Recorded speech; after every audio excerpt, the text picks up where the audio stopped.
তোমার সাথে দেখা হলো পাক্কা 3 মাস পর। শুধু আমার তো তোমার সাথে দেখা করে ভীষণ ভালো লাগছে। আচ্ছা, আমার সাথে দেখা করে তোমার কেমন লাগছে? আমার খুব ভালো লাগছে। জানো, আমি আজকের দিনটার জন্য অপেক্ষা করছিলাম। আচ্ছা, তারপর বলো তোমার কথা। এই তো চলছে, বিজনেস, আবার পরিবার আছে, তাছাড়া সব ঝামেলা চুকিয়ে না নিজেকে সময় দেওয়ার মতো সময়টাই করে উঠতে পারছি না। আচ্ছা বাদ দাও, তোমার কথাই বলো, তোমার কি অবস্থা? এই তো চলছে, বেকার জীবন, বেকার মানুষ। একটা বেকার মানুষের যেভাবে চলে আর কি। কিছু একটা তো করতে পারো। করব, চেষ্টা করছি, কিন্তু কোথাও কোনো কিছু পাচ্ছি না। তাছাড়া তুমি তো জানো, মা অসুস্থ, বাবাও বেকার। মাকে হসপিটালে ভর্তি করিয়েছি, আমার হাতে কোনো টাকা পয়সা নেই। এর মধ্যে মায়ের চিকিৎসা চালাতে হচ্ছে। কি যে করব, মানে ঠিক বুঝে উঠতে পারছি না। আচ্ছা শোনো, পরিস্থিতি কিন্তু সবসময় তোমার পক্ষে থাকবে না, তোমাকেই পরিস্থিতিকে তোমার পক্ষে নিয়ে আসতে হবে। হ্যাঁ, তা তুমি ঠিক বলেছ। আর তুমি কিন্তু এমনিতেই ভালো ছেলে। ভালো ছেলে ঠিক আছে, কিন্তু টাকা ছাড়া আজকাল ভালো ছেলেদের মূল্য কোথায়?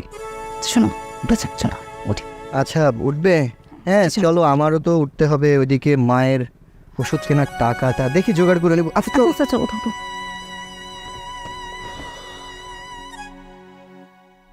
আচ্ছা, আমি এদিক থেকে যাব। সাবধানে যেও, আর গিয়ে কিন্তু ফোন দিবা। তুমি সাবধানে যেও।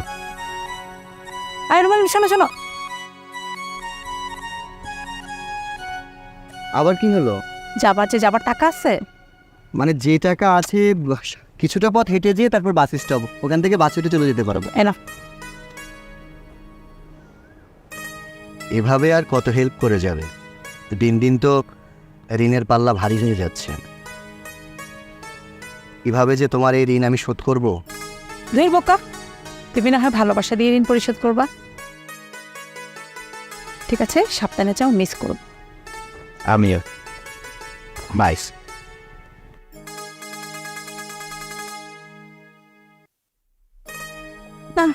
ছেলেটা খুবই ভালো, আর পরিবার ভক্ত আছে, ওকে কখনো কষ্ট দেওয়া যাবে না।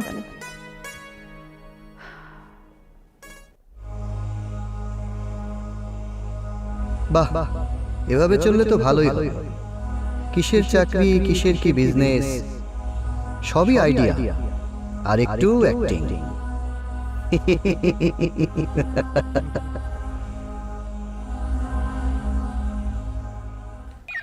আরে বাবা, মন খারাপের কি আছে? আমি আসলাম কই কতক্ষণ আড্ডা দিব, তোমার সাথে কথা বলবো, দুইটা সুখে দুঃখে, আর তুমি মন খারাপ করো। জানি না কি যে পরীক্ষার মধ্যে পড়লাম, বিপদ যেন আমার পিছুই ছাড়ছে না। তুমি কি জানো, আল্লাহ তার প্রিয় বান্দাদের সবচেয়ে বেশি পরীক্ষায় ফেলেন? হ্যাঁ জানি, কিন্তু আমার মায়ের যে অবস্থা, ডক্টর বলেছে ইমিডিয়েট মায়ের অপারেশন করতে হবে, অনেকগুলো টাকার প্রয়োজন। আমি যে এখন এতগুলো টাকা কোথায় পাই? এনো তোমার গেস্ট। আর শোনো, টাকা চিন্তা করো না, আমি আছি না, আমি ম্যানেজ করে দেবো। কিন্তু এতগুলো টাকা তুমি কোথায় পাবে?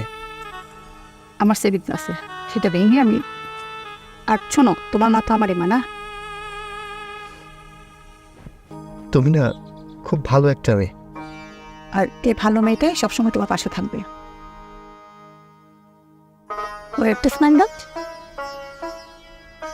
আচ্ছা শোনো, চলো টাকাটা দিই তোমাকে। হ্যাঁ চলো। আচ্ছা শোনো, হসপিটালে গিয়ে কিন্তু অবশ্যই মনে করে আমরা ফোন দেব। ঠিক আছে। আচ্ছা শোনো, ভালো কথা, হসপিটালে মানে হয়েছে কি, ধরো আমি তো অপারেশন থিয়েটারে ফোন ব্যবহার করতে পারবো না। আমি ওটি থেকে বের হয়ে মানে হসপিটালের বাইরে এসে তোমায় ফোন করব, তোমার ফোন দিতে হবে না, আমি মনে করে তোমায় ফোন দিব। ঠিক আছে, ওকে ঠিক আছে। আচ্ছা ও ছয় পড়ছে একটা। আচ্ছা ভাই, একটা বিষয় বুঝলাম না। আপনি এই যে প্রতিদিন জুয়া খেললে আমার কাছে এত এত টাকা হারেন, চাকরি বাকরিও তো করেন না, এইটারে কয় আলাদিনের চেরাক। আমার একটা আলাদিনের চেরাক আছে, বুঝছো? তাহলে আমারও একটা এরকম দেখা দেন। পাবা না। এই আলাদিনের চেরাক হইল ডানা কাটা পরি। আমি একখান মায়ারে ভালোবাসি না, সে আমার পাগলের মতো ভালোবাসি। আমি যদি কই ডানে যাইতে হ্যাঁ ডানে যায়, আমি যদি কই বামে যাইতে তাহলে সেই বামে যায়। মনে করো গিয়া আজকে তুমি বসে আছো না আমার লগে খেলা করানোর জন্য, আমার কাছে টাকা নাই।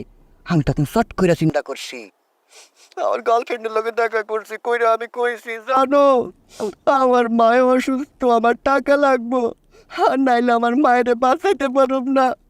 আমার গার্লফ্রেন্ড আমার হাত ধরে কি কইছে জানো, আমি আসি না, তোমার মা মানে তো আমার মা।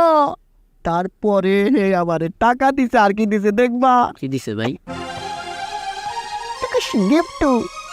মনে করো যে তোমার লগে খাইলে আজকে তো আমি হারু না, যদি হারা যাই তারপরে আমি এই গিফট তোমার লগে বাজি লাগালাম। চলো শুরু কর। এরকম একটা গার্লফ্রেন্ড তো আমারও লাগে ভাই। আচ্ছা ঠিক আছে, লন পাইবা না আরে। শুরু করো। মারছি, আমি মারছি। চালটা দেন।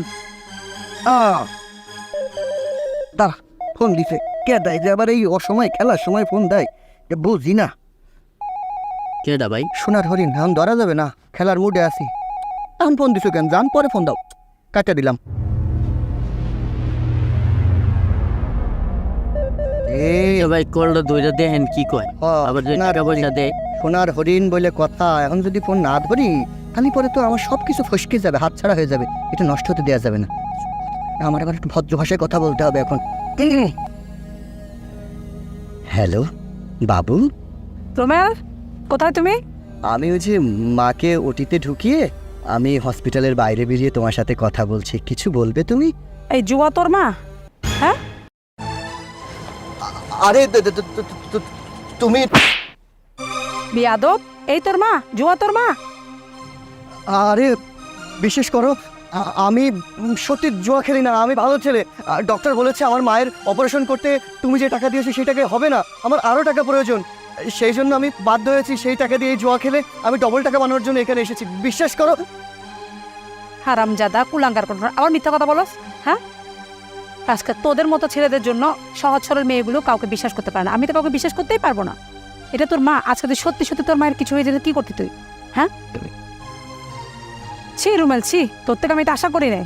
তুই পাপ করেছিস, তুই একটা অমানুষ। তুই আজকে আমার সাথে যা করলি না, আজকে তুই সত্যি সত্যি তোর মায়ের কিছু হইতো, তুই কিভাবে তুই নিজেকে বুঝ দিতি আমাকে বল। হ্যাঁ, এই তোর মতো কুলাঙ্গার ছেলেগুলোর জন্য না আজকে সহজ সরল মেয়েগুলো অনেক প্রতারিত হচ্ছে, বুঝছস? ভালো হয়ে যা রুমেল, আর তোর এই অপবিত্র মুখটা না আমি আর কখনো দেখতে চাই না। ছি, তোর থেকে আমি এটা আশাই করি না রুমেল। আজকের পর আর যেন আমি তোর চেহারাটা না দেখি, বুঝছস? ও তো ঠিক কথাই বলেছে, আমি তো সত্যি পাপ করেছি। আমি আমার জন্মদাত্রী মাকে নিয়ে জুয়া খেলেছি, একটা মেয়ের সাথে প্রতারণা করেছি। না না, ও আমার চোখ খুলে দিয়েছে। আজকে যদি সত্যি সত্যি আমার মায়ের একটা কিছু হয়ে যায় তাহলে তো আমি নিজেকে কখনোই ক্ষমা করতে পারবো না। আমার মা, আমার এখনই মায়ের কাছে যেতে হবে, আমার ক্ষমা চাইতে। মা,